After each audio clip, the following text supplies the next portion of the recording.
1988.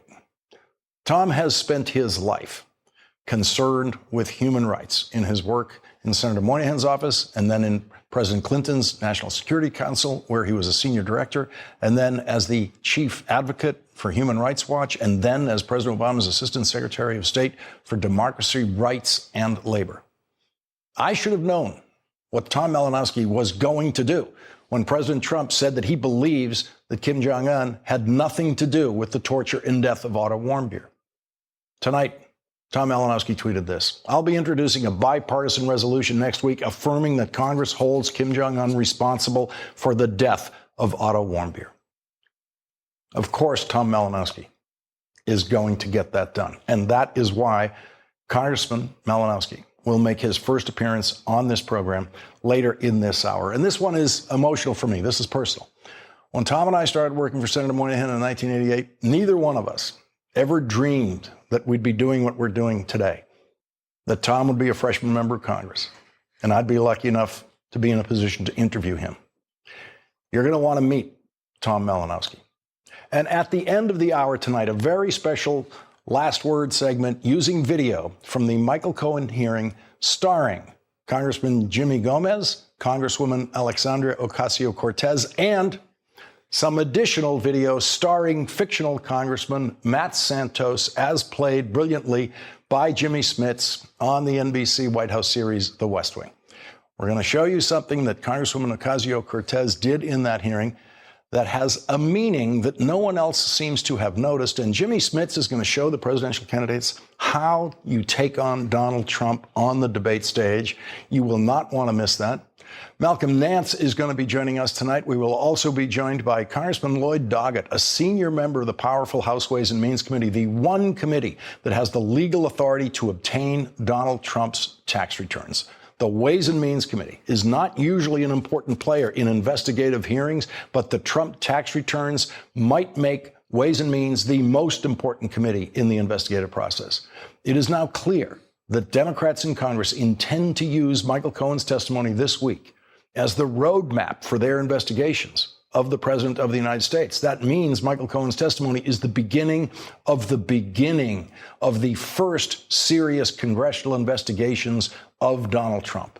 And one of the first steps in these real congressional investigations of the president will be to obtain his tax returns. The Associated Press reports multiple Democrat-led House committees are pledging to investigate not only Trump's campaign ties to Russia, which are also the subject of Special Counsel Robert Mueller's probe, but presidential conflicts of interest, possible money laundering, and other oversight matters that Democrats say were ignored under GOP control.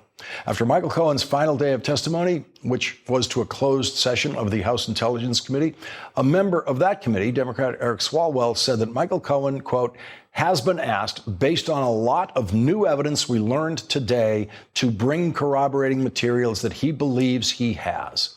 The most incriminating corroborating material that Michael Cohen has produced publicly so far was the check that was called a smoking gun in Wednesday's public hearing, the check showing Donald Trump's signature while he was president of the United States, engaging in a criminal scheme to reimburse Michael Cohen for paying for the silence of Stormy Daniels in the last days of the presidential campaign. The world has never seen a check signed by a president of the United States for a criminal purpose. That is what federal prosecutors in New York say Donald Trump and Michael Cohen did in arranging the payoff to Stormy Daniels. They engaged in what the prosecutors call a crime against the United States of America. NBC News reports that the Ways and Means Committee, which has jurisdiction over taxation and has the unique power to examine individual tax returns, is, quote, readying a request for years of President Donald Trump's personal tax returns that is expected to land at the Internal Revenue Service as early as the next few weeks, NBC News has learned. And Democrats are prepared to take all necessary steps, including litigation, in order to obtain them. Ways and Means Committee Chairman Richard Neal of Massachusetts has asked the committee's attorneys to prepare the request, according to two aides involved in the process. Neal has also contacted the chairs of several other House investigative committees, including Oversight and Government Reform, Financial Services, Intelligence, and Judiciary, asking them to provide detailed arguments for why they need the president's tax returns to conduct their probes. The Ways and Means Committee believes 10 years of President Trump's tax returns, quote, can give a good sense of whether there is any evidence of tax fraud and numerous items of interest, an aide told NBC News. Congressman Lloyd Doggett, who is a senior member of the Ways and Means Committee, will join us in a moment. Top Democrats have told Axios that the House committees want to call Trump family members to testify with subpoenas, if necessary, before some committees. Besides Russia, topics include conflicts of interest, money laundering, and Jared Kushner's security clearance and other White House clearances. Democratic Congressman Jamie Raskin, a member of the House Oversight Committee, tells Axios that the committees are zeroing in on the Moscow project, the Russia connection, and the influence of other foreign actors like Saudi Arabia. Today, Congressman Jerry Connolly of the Oversight Committee said it's all about methodically building a case. How do you reconcile that growing belief that criminal activity took place and a hesitation, even reluctance to consider impeachment? Well, I think what you're describing as hesitation and reluctance, I'd rather describe as trying to be methodical and building a case here if a case is to be had. We can't ignore criminal activity, but remember, this is the first public hearing, the first. It has to be a process. When we look back at Watergate, that was almost a 2-year process, and it worked. It persuaded the American people that the person they'd put faith in didn't deserve it. Leading off our discussion now, Democratic Congressman Lloyd Doggett of Texas. He's a senior member of the powerful House Ways and Means Committee. Also with us, former federal prosecutor Barbara McQuade. She is an MSNBC legal contributor. And Jill Wine-Banks, a former assistant Watergate special prosecutor and an MSNBC legal analyst, is with us. And Congressman Doggett, I want to begin with you and the Ways and Means Committee, your attempt to obtain the president's tax returns. This is a power that the Senate Finance Committee has with its jurisdiction over taxation, and the House Ways and Means Committee has with its jurisdiction over taxation. It is rarely used. In my years as working as the staff director of the Senate Finance Committee, I never saw it used. And so the system is a little rusty about actually how to use it. Does Congressman Neal feel that he has all the legal counsel he needs now to proceed with asking the IRS to deliver Donald Trump's tax returns? Well, that would really be for him to say. I have confidence in him and the approach he's taken here. Clearly, the evidence grows by the day of a potential criminal enterprise here, and we have our work cut out.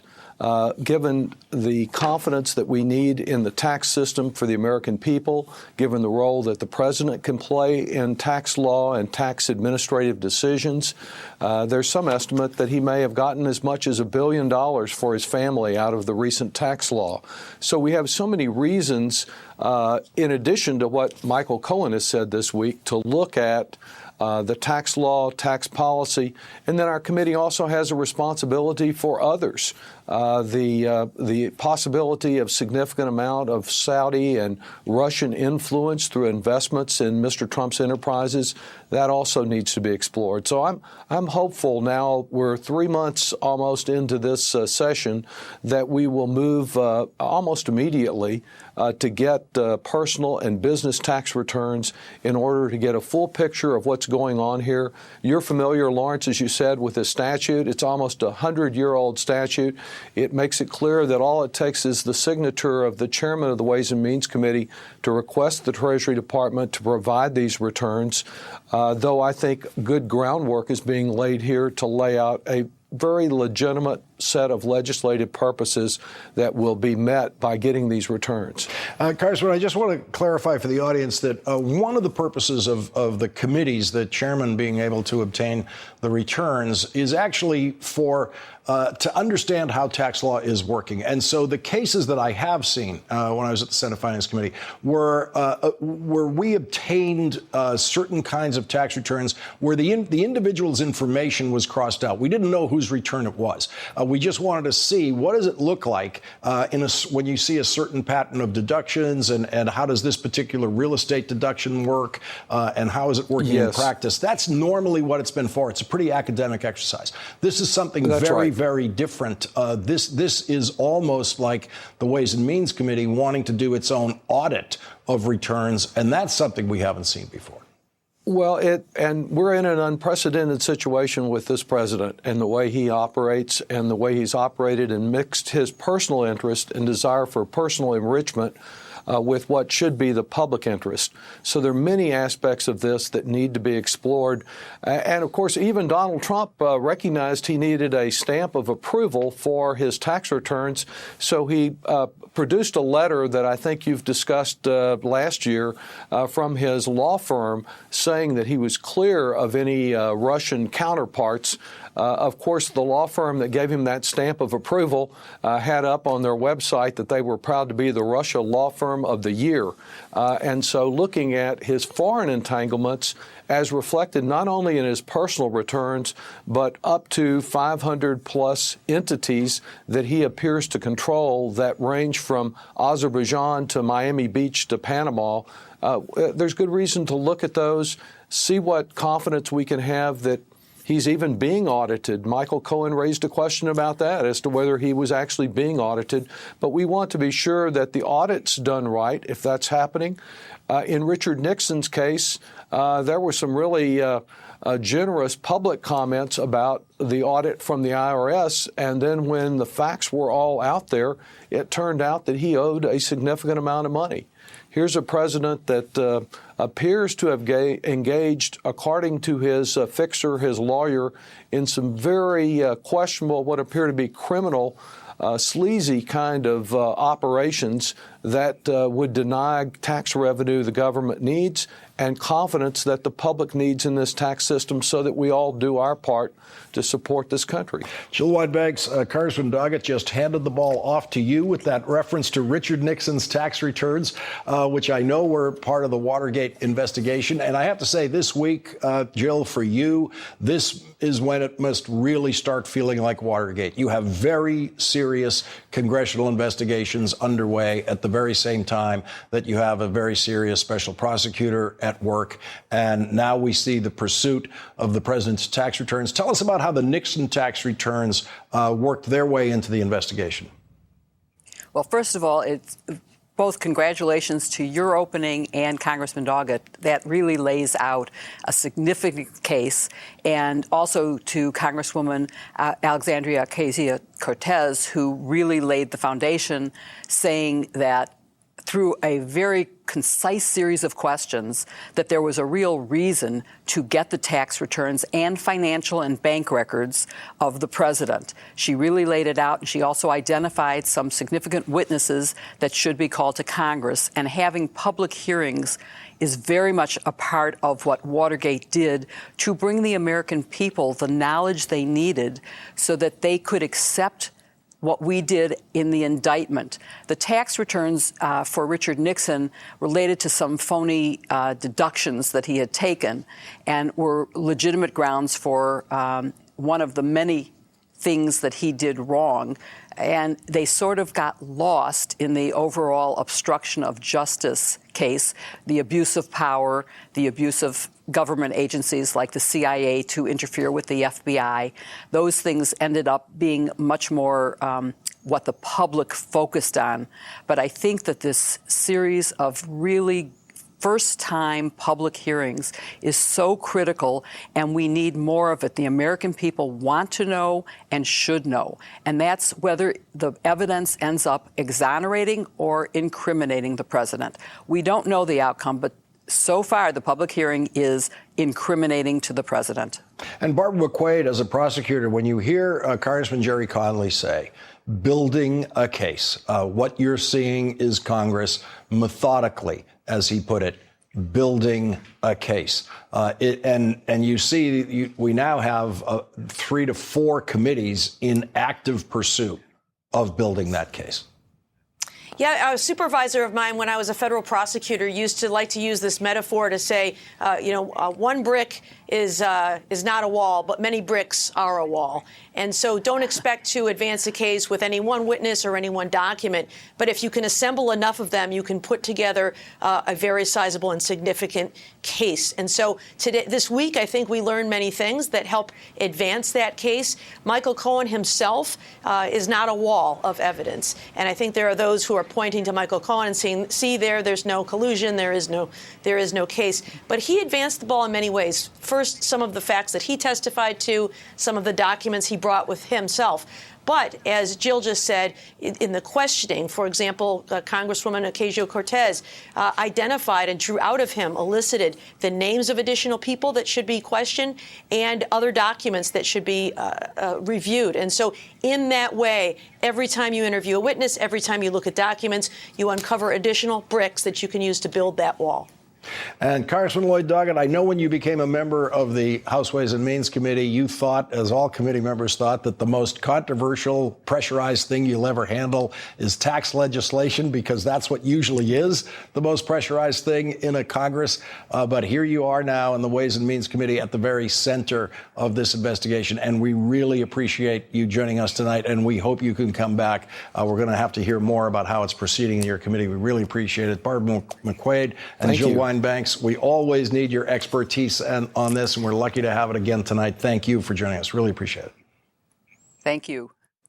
And when we come back, the Democratic Congress will investigate why intelligence experts and Donald Trump's own top aides didn't want Jared Kushner to have a top security clearance. But President Trump gave it to him anyway. And freshman Democratic Congressman Tom Malinowski is going to join us. He is going to introduce a resolution in the House of Representatives that says Kim Jong-un is indeed responsible for the torture and death of Otto Warmbier, in direct contradiction to what Donald Trump has said about it. Tom Malinowski will join us. And at the end of this hour, we are going to use more material from the Michael Cohen hearing on Wednesday, this time starring Congressman Jimmy Gomez, Congresswoman Alexandria Ocasio-Cortez, with a cameo appearance from a fictional Congressman, Matt Santos, played by the great Jimmy Smits in the NBC presidential drama The West Wing. And it will all lead to a lesson for the Democratic presidential nominee on how to handle Donald Trump on the presidential debate stage. Alexandria Ocasio-Cortez will show them the debating homework they're going to need, and Jimmy Smits will show them the debating style they're going to need against Donald Trump. And yes, there will be a West Wing clip.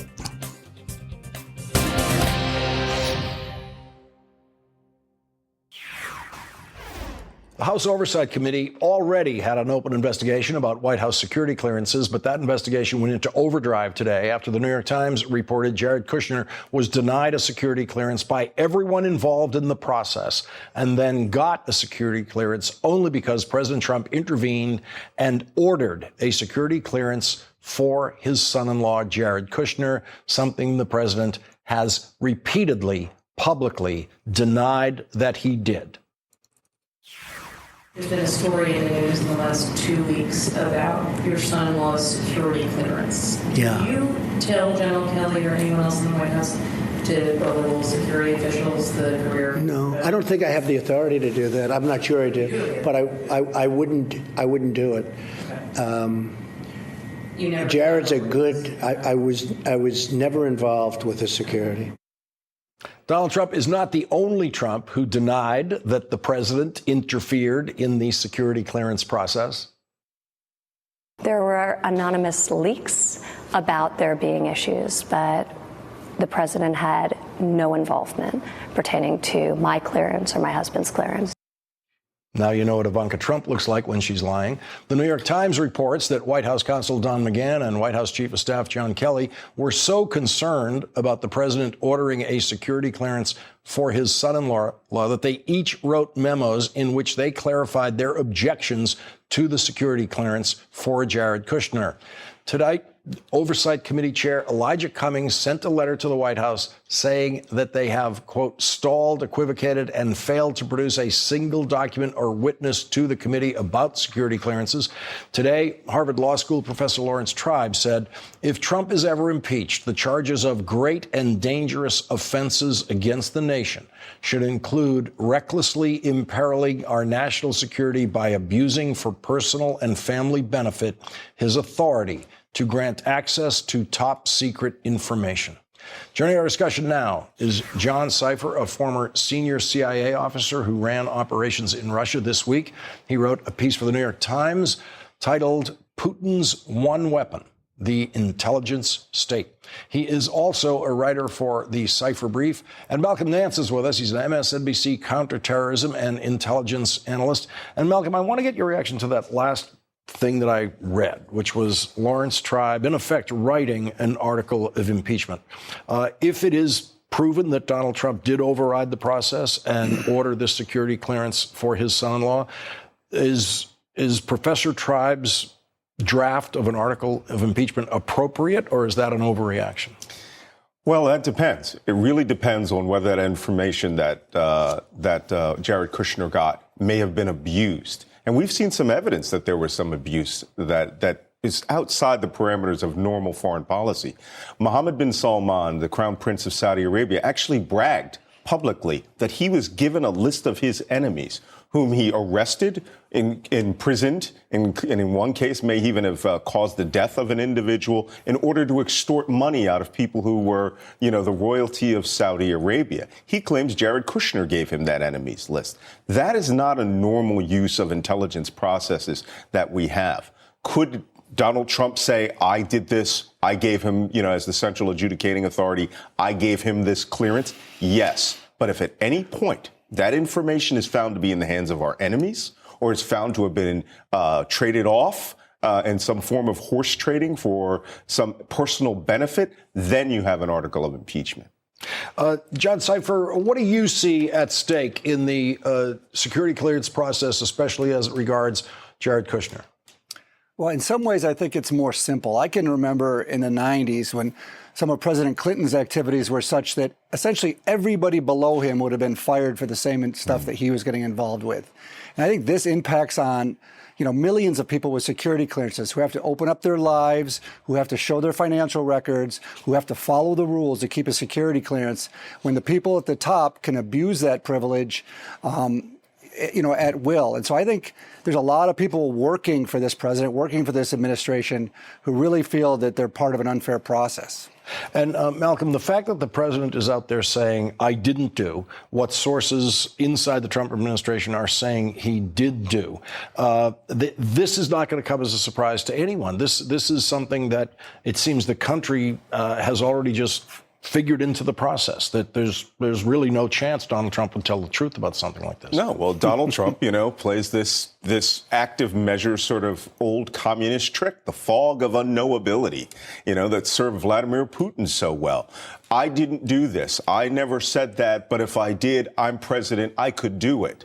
Well, which one is it? And he really markets that so that when it does come out, and it will come out because there are two contemporaneous memos from eyewitnesses to this process, he will lean back and he'll say, well, I had the authority to do that anyway. And this is, like Michael Cohen said the other day, it's the way that he gets people to lie and say things in a open sort of scheme in which he will give them an inference and they will run with it. So by next week, when this comes out, the entire Republican Party will be saying he has the authority to do this. And John, obviously the Trump White House is leaking about this. I mean, the New York Times doesn't reveal its sources, but that's where all of this information would have come from. The existence of the John Kelly memo, the existence of the White House counsel's memo saying there should not be a security clearance.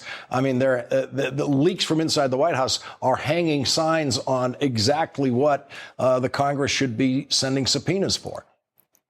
Well, that's because, like I said before, I think a lot of these people realize the unfairness of it, the rules that they have to follow to keep their security clearances, the fact they would get fired if they did any of this kind of activity. You know, think about the people who had to review these security clearances for Mr. Kushner. For them to deny a clearance to him, the president's son-in-law, think of how they had to make that decision. They had to be pretty sure of themselves to deny a clearance for someone that high in the White House, that close to the president. They had to be pretty confident this was a really bad idea. And so the people in the White House who were around this and see these things every day and see Mr. Kushner and perhaps like we do, see him as someone who's really a third stringer, a 32-year-old with no experience whatsoever running our foreign policy, they are probably embarrassed by it and upset by it as well, and therefore perhaps leak. Well, Chairman Elijah Cummings is going to try to subpoena his way to the bottom of this, and possibly so is the special prosecutor. John Cipher, Malcolm Nance, thank you both for joining us tonight. Really appreciate it. Pleasure. And when we come back, I should have known that Tom Malinowski wasn't going to stand for what Donald Trump has been saying about North Korea's murderous dictator. I've known Tom Malinowski a long time, and you're going to meet him tonight as a freshman member of Congress. Next week, Tom Malinowski is going to introduce a resolution in the House of Representatives in direct contradiction of President Trump, a resolution that says the North Korean dictator is responsible for the torture and death of Otto Warmbier.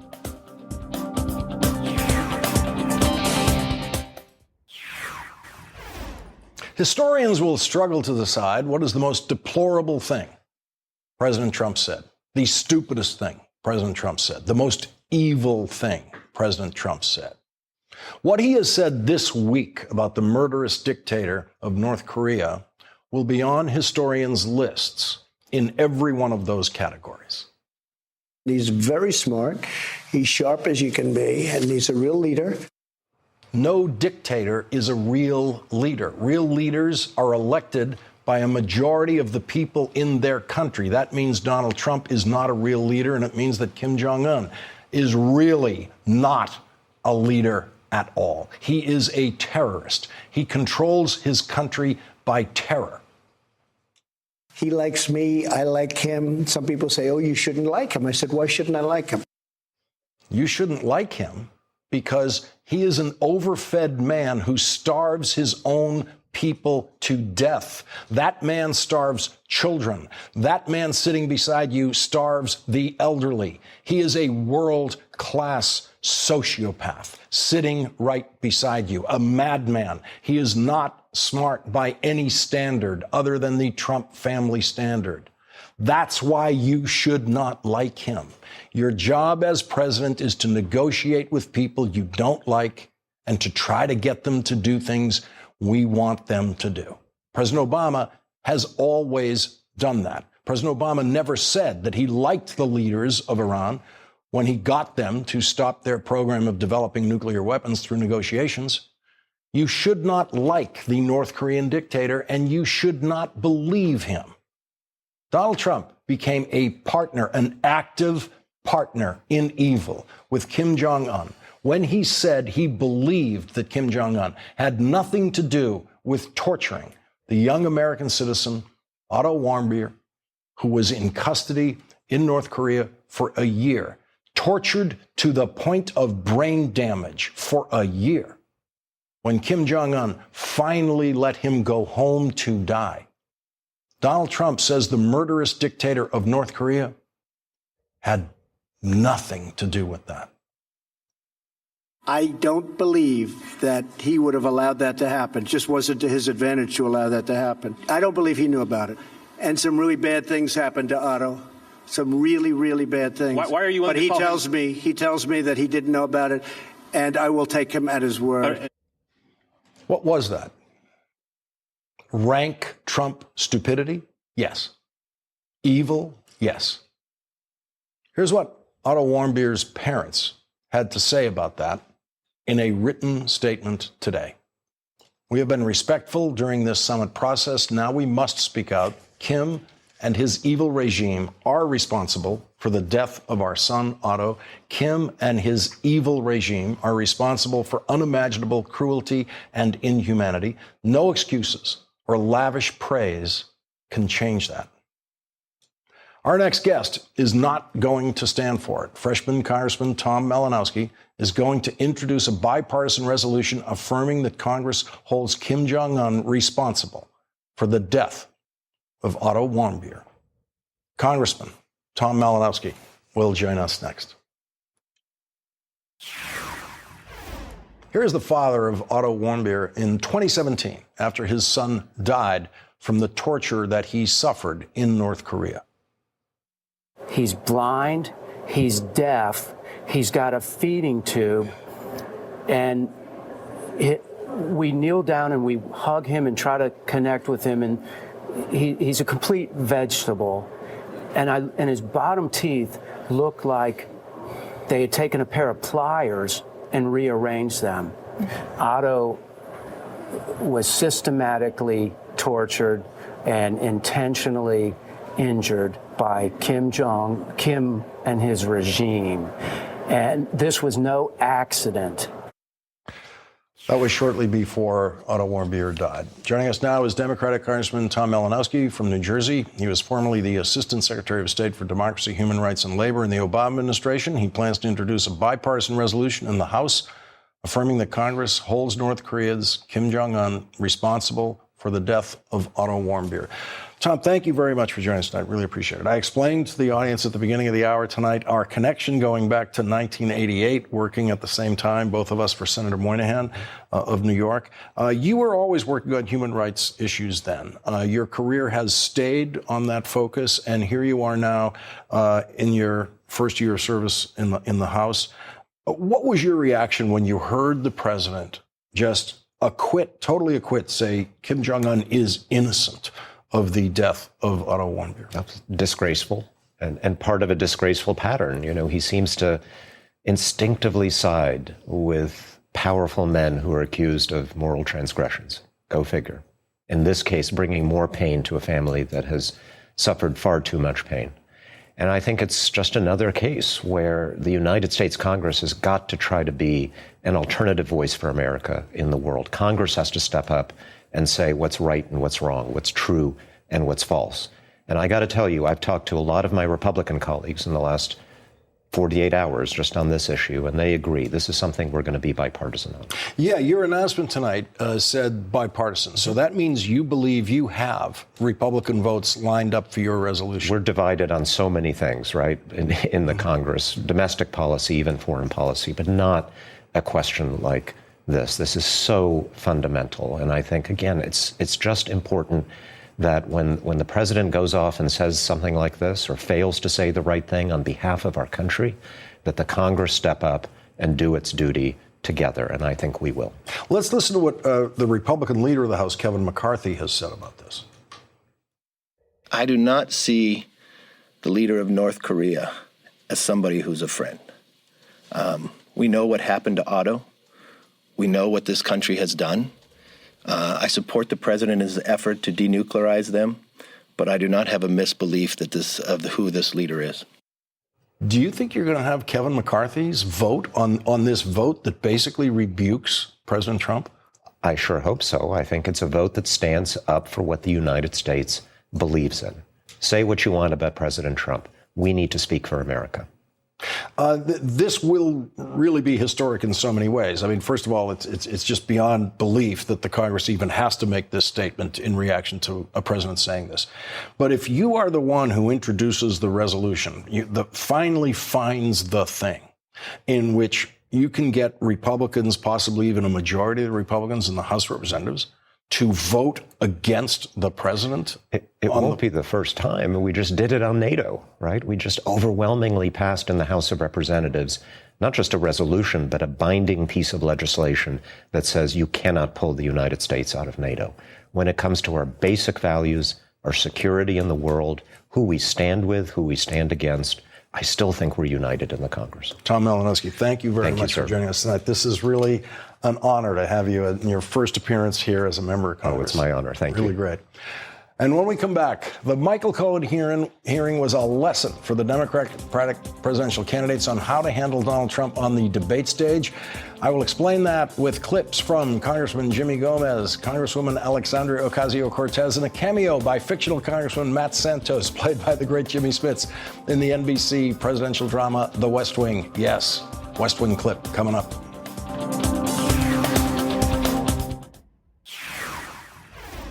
Remember the audit? It's the reason candidate Donald Trump said he could not release his tax returns. I'm being audited now. A minor audit. It's under routine audit. Like routine. But as soon as my routine audit's finished, I'll release my returns. I'll be very proud to. As I told you then, I never believed it. I never believed there was an audit. I immediately started asking Donald Trump and the Trump campaign to simply produce the audit letter that begins every audit. A letter from the IRS saying that they are auditing Donald Trump's tax returns. That letter wouldn't tell us anything that's in his tax returns. It's a simple one-page letter that everyone under audit gets. It's one of the many reasons Donald Trump would never be interviewed on this show, the audit letter that probably didn't exist.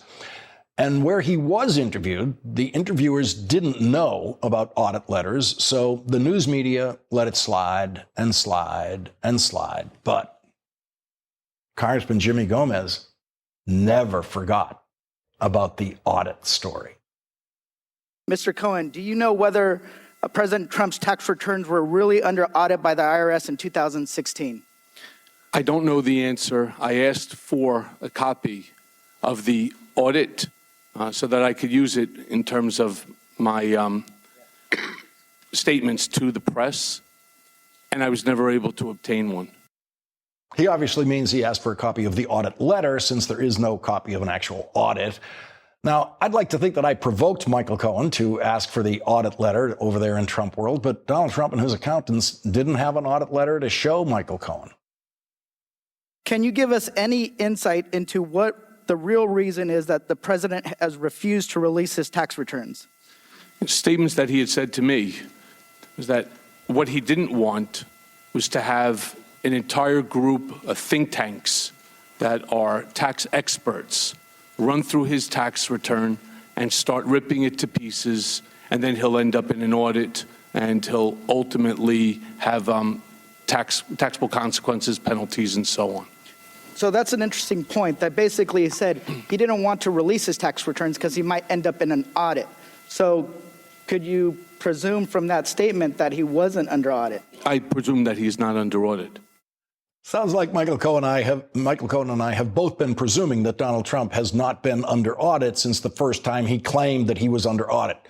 Congresswoman Alexandria Ocasio-Cortez has been praised for her series of questions in the hearing. A New York Times op-ed today declared that Alexandria Ocasio-Cortez won the hearing because her smart questions established a basis for Congress to subpoena Donald Trump's tax returns. But she did something else with her questions that no one else seems to have noticed. Something very, very important, and important for the presidential campaign. And we'll show you that next. Congresswoman Alexandria Ocasio-Cortez delivered a brilliant line of questioning at the Michael Cohen hearing on Wednesday that opened up new areas of investigation for the committee with new witnesses. She picked up on a point Michael Cohen made earlier, that the National Enquirer has a treasure trove of documents about stories that it killed for Donald Trump. You also mentioned that the president was very concerned about the whereabouts of these documents and who possessed them. Does that treasure trove of documents still exist? I don't know. I had asked David Pecker for them. So you would say the person who knows the whereabouts of these documents would be David Pecker? David Pecker, Barry Levine, or Dylan Howard. So, David Pecker, Barry Levine, and Dylan Howard, your subpoenas are probably on the way. And then Congresswoman Alexandria Ocasio-Cortez asked the first question in what is sure to be an investigation of insurance fraud by Donald Trump. To your knowledge, did the president ever provide inflated assets to an insurance company? Yes. Who else knows that the president did this? Alan Weisselberg, Ron Lieberman, and Matthew Calamari. And where would the committee find more information on this? Do you think we need to review his financial statements and his tax returns in order to compare them? Yes, and you'd find it at the Trump org. So Alan Weissenberg, Ron Lieberman, and Matthew Calamari all better start getting ready for the committee's questions for them on insurance fraud and many other aspects of the Trump business. Congresswoman Alexandria Ocasio-Cortez has been widely praised for all of that, but most observers have missed that the Congresswoman who Republicans like to call a socialist exposed Donald Trump's personal brand of socialism, the socialism that Donald Trump really loves, the socialism that puts taxpayer money directly into Donald Trump's pocket. The Trump Golf Organization currently has a golf course in my home borough of the Bronx, Trump Links. I drive past it every day, going between the Bronx and Queens. That was the most perfect illustration of House Speaker Tip O'Neill's old line that all politics is local, and it turned out to be the perfect illustration of just how much Donald Trump loves socialism when it's just for him. Taxpayers spent $127 million to build Trump Links in a, quote, generous deal, allowing President Trump to keep almost every dollar that flows in on a golf course built with public funds. New York taxpayers spent $127 million that could have gone to public schools or public housing, but it went to a Trump golf course, which benefits the fewest possible New Yorkers per square foot of any building project in the history of New York. And it financially benefits Donald Trump. Tonight, we renew our resolve that America will never be a socialist country. Yeah, Donald Trump is like every other Republican businessman in America who hates socialism, except when the socialism is designed to specifically put money in their pockets, like the owners of professional sports teams who force taxpayers to pay for their stadiums. The presidential candidate who is going to beat Donald Trump on a debate stage is the presidential candidate who knows what to do when Donald Trump throws around that word socialism as if it is a crime.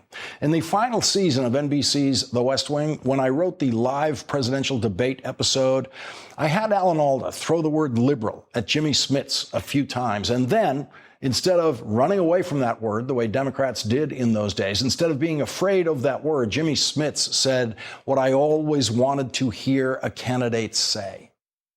Republicans have tried to turn liberal into a bad word. Well, liberals ended slavery in this country.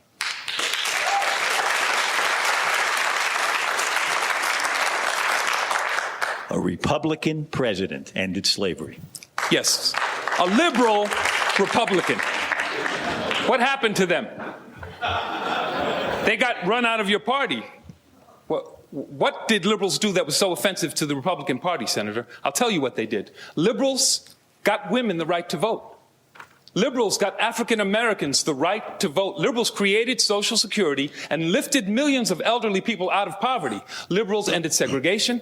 Liberals passed the Civil Rights Act, the Voting Rights Act. Liberals created Medicare. Liberals passed the Clean Air Act, the Clean Water Act. What did conservatives do? They opposed every one of those programs, every one. So when you try to hurl that word liberal at my feet as if it were something dirty, something to run away from, something that I should be ashamed of, it won't work, Senator, because I will pick up that label and I will wear it as a badge of honor. So when Donald Trump throws the word socialism at the Democratic presidential candidate on the debate stage, that candidate cannot duck, cannot hide, cannot run away from that word. That candidate has to tell the audience that that's what Republicans said about Social Security when they opposed it in 1935. And that's what Republicans said about Medicare when they opposed it in 1965. And it's true that those are socialistic programs.